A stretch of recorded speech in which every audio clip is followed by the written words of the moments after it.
Hey, what's going on, guys? It's Rob from Heroes Avenue. Happy Sunday. If you guys have been following our channel, you guys know that on Sundays we read some of your comments. I got a handful of comments here, and they touch on a lot of different subjects from the past few videos we made, so I think we're gonna have a fun video, fun discussion here.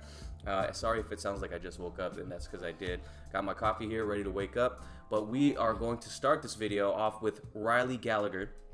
Riley Gallagher says, Bill Skarsgård as a younger Jared Leto Joker, I think that could work, showing him get his teeth punched out in a flashback after killing Robin would be awesome. Thanks for the comment, Riley, and that is an interesting thing to point out right there. But first thing I want to say is Jared Leto, if he is going to indeed come back as the Joker, I think while he is a little older in age, I think he looks young enough to even play himself, given the technology we have today. He looks young enough right now to even play his younger self, if that makes any sense. For example, what they did to Nick Fury in Captain Marvel, we have the technology to make him look just a little bit younger, and I think he could play himself if they were to want to show a younger version of his Joker. But Bill Skarsgård, man, that guy is talented. Obviously, he's most well known for his current role as Pennywise the Clown in It, and I can't wait to see that the sequel to It coming out, I think, was it this year or next year? But I can't wait to see that sequel. He's totally talented, and it would be really fun to see him go from clown role to another clown role in the DCEU proper, so that would be great. I can't imagine they're going to recast him, but I think that would be super cool. And if Jared Leto is going to stay away from the DCEU property because he's now Morbius, I think Bill Skarsgård would be a great addition to the roster here. So thanks for the comment. Let me know what you guys think about Bill Skarsgård as a young Jared Leto Joker in the comments down below. I'm curious to see what you guys think about that. Okay, next comment. Jeff Mortensen says, in the first Wonder Woman, I believe she was hovering in flight. I may be wrong, and I might have missed where it discussed her powers, but do you know if her full power set contains flight? I really hope so. So, oh yeah, in the first Wonder Woman movie, that had a lot of people confused about what her powers really were, especially given Batman v Superman, where you don't see her flying, you see her jumping around everywhere when that came out. Wonder Woman definitely can fly. In the previous two reboots of her origin, she does have the power of flight, just given to her a little bit differently. Originally on her conception, she was not able to fly. Then I think sometime in the 80s she started being able to float on air currents, and then her most recent reboot, Hermes threw one of his feathers at her and she was able to gain the power of flight. Correct me if I'm wrong in the comments below, Wonder Woman fans. Is that the most recent iteration of her powers for flight? I know she can fly, so but if there's any hardcore Wonder Woman fans, let me know down below if that's true. But as far as flight in the movies, I actually hope, I hope they stick with continuity now and don't give her those powers, if that makes any sense, because we saw Batman v Superman come out and Justice League come out, and these are set in present time, and the previous two Wonder Woman's movies are set in the past. An upcoming 1984 movie, obviously set in 1984, so it's in the past.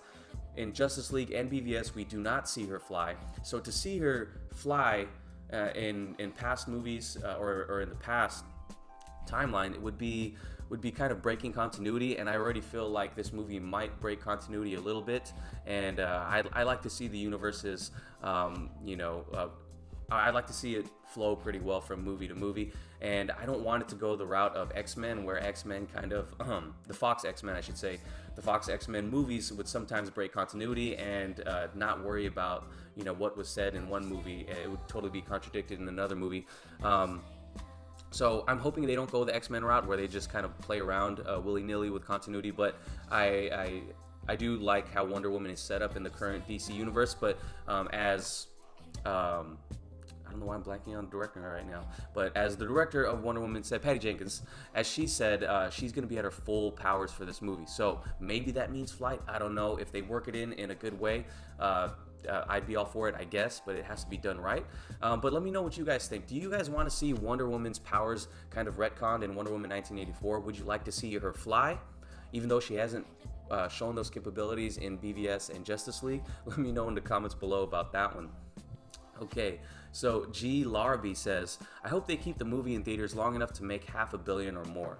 And she is referring to what I was talking about in my last video, talking about how Shazam has a Blu-ray release date, or maybe it's digital release date in July 2nd, or on July 2nd. And yeah, so currently Shazam is sitting at, I think one day ago or a few hours ago, it was reported that Shazam has passed $300 million at the worldwide box office.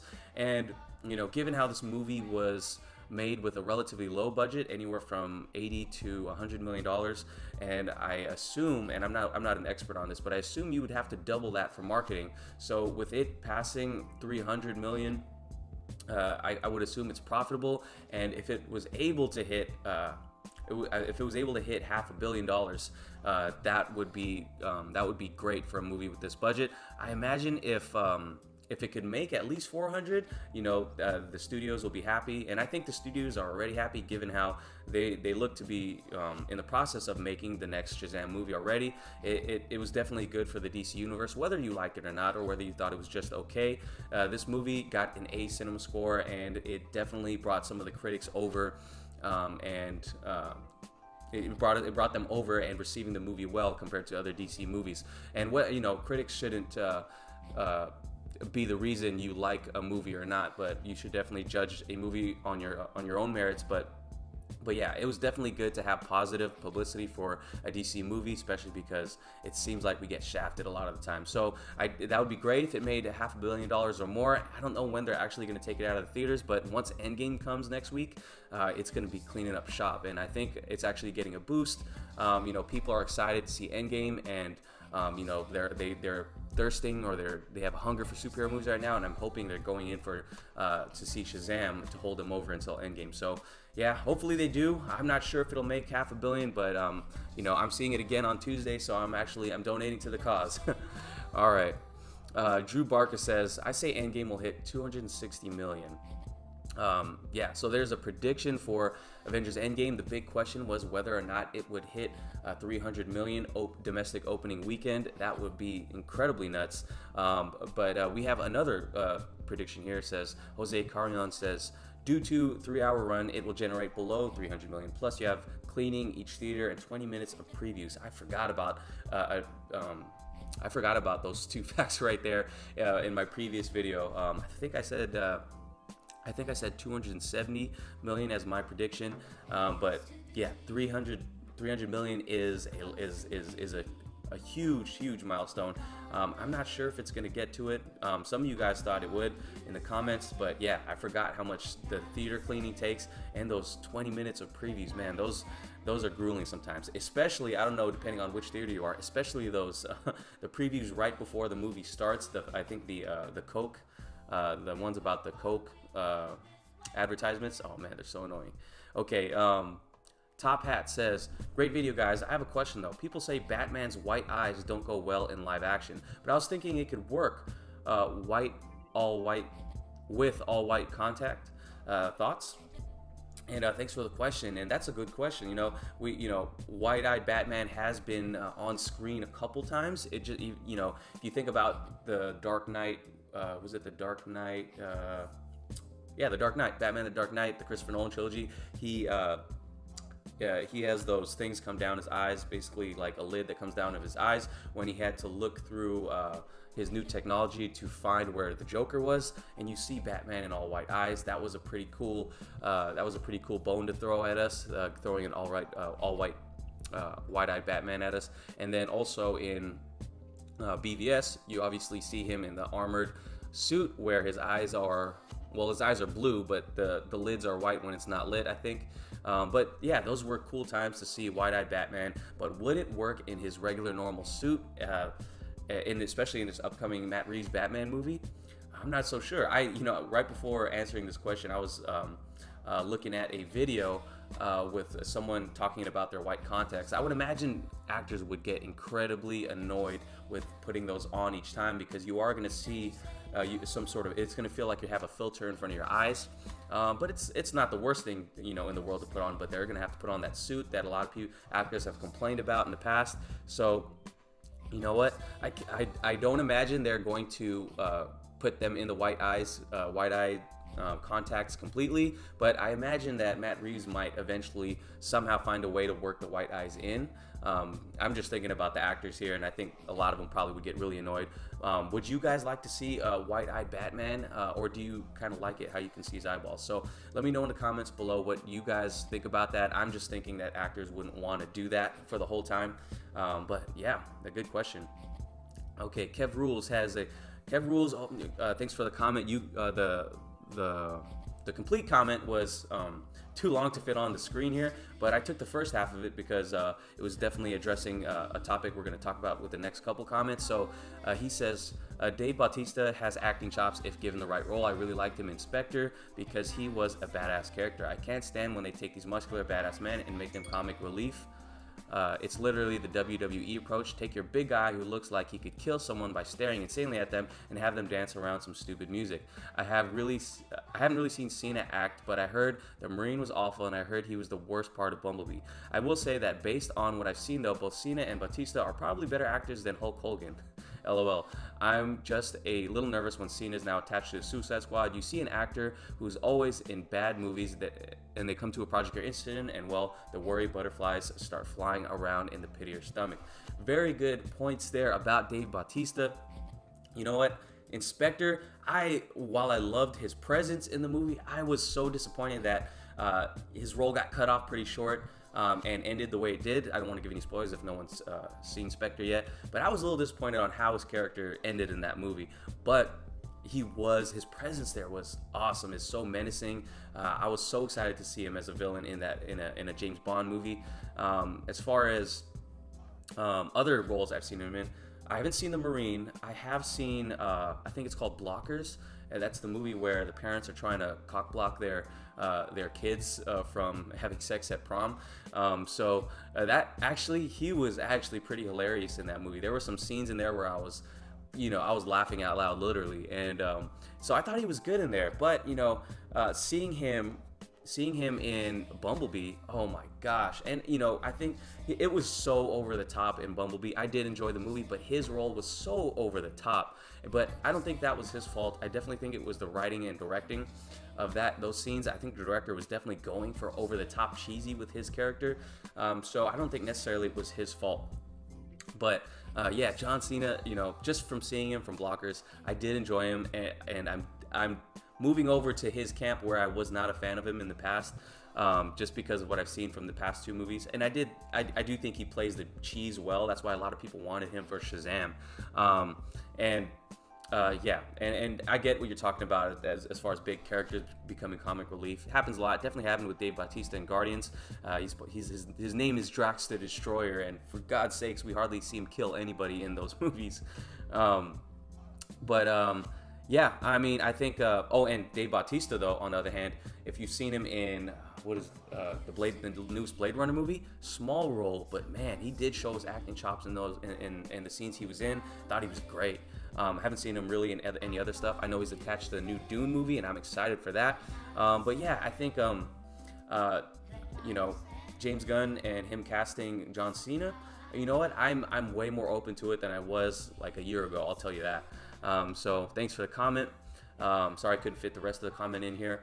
Amar Bave, sorry if I butchered that name, but thanks for the comment. He says, I would have preferred Cena as Qatar Hall in the upcoming Adam movie. It would have been so much fun to see Cena and The Rock breaking each other's bones in midair. And I gotta say, physically, that would have been amazing to see. It's gonna be hard to have anyone match The Rock's physique, of course, and John Cena would be definitely looks like he can match The Rock. And Qatar Hall, definitely the other version of Hawkman, Carter Hall. I'm not sure which one is going to be portrayed in the movies, or if they're going to do the one where it's kind of combined as a character. But I'm definitely excited to see Hawkman on screen, and it's going to be awesome to see Hawkman face up against Black Adam. Yeah, someone pointed out on the comment below that they didn't believe Cena had the acting chops. And again, I just talked about how, I think he might be a little more underrated than people think. But yeah, I'm not sure. You know, two super well-known wrestlers going up against each other. For marketing, I think it would probably be great. I'm open to it. You know, I'm open to it. Before, you know, reading this comment initially, I don't know. I don't know if I was open to it as much. I was gonna suggest maybe a different actor, maybe like Carl Urban or something like that. But that guy's too small for the role, probably.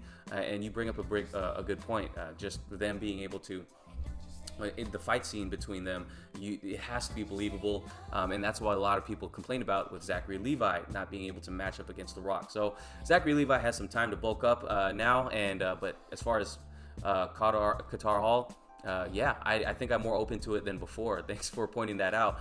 Who would you guys cast as Hawkman, Qatar Hall, or Carter Hall, whichever one you want to cast? Let me know in the comments below. And we'll move on to the last comment for this video.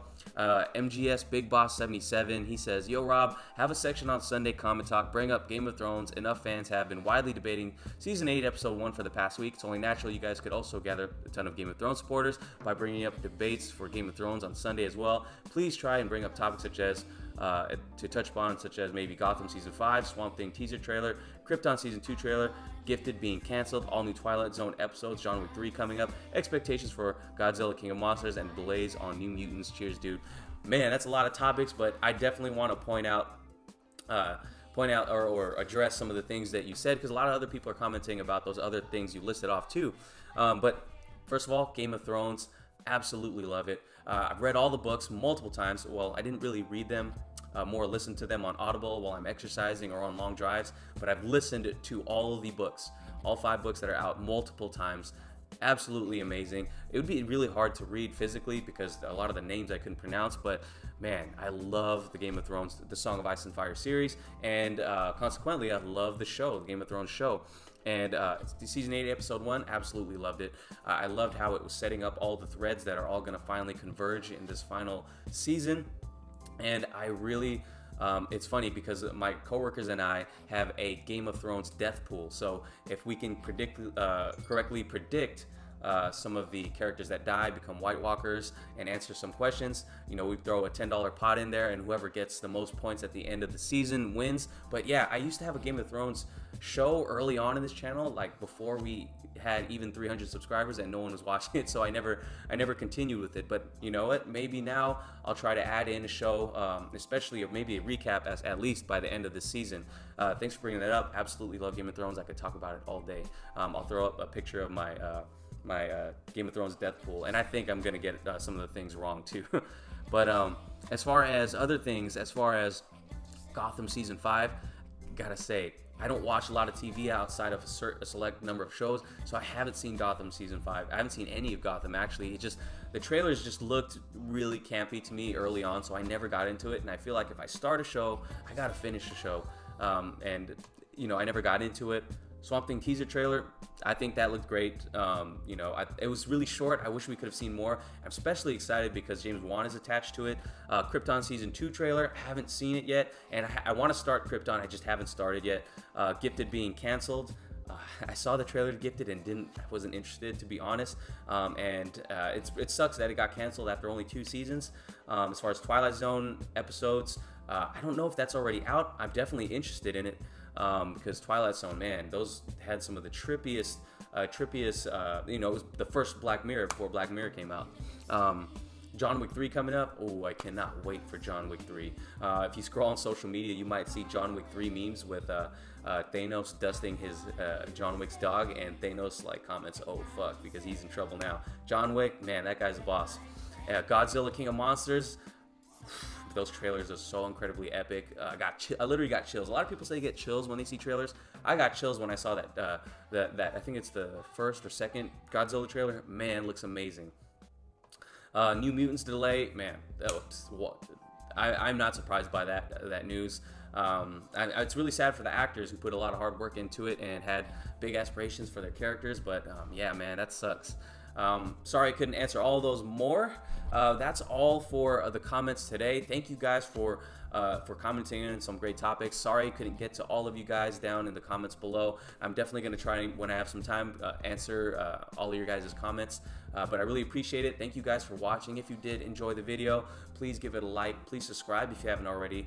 Hit the notification bell to be notified for all our videos. And if you guys have any things like MGS Big Boss here wanted to see more topics, let me know in the comments below. We'll try to get to them at some point. Thank you guys again. Have a great rest of your weekend, and I will catch you guys in the next video. Peace.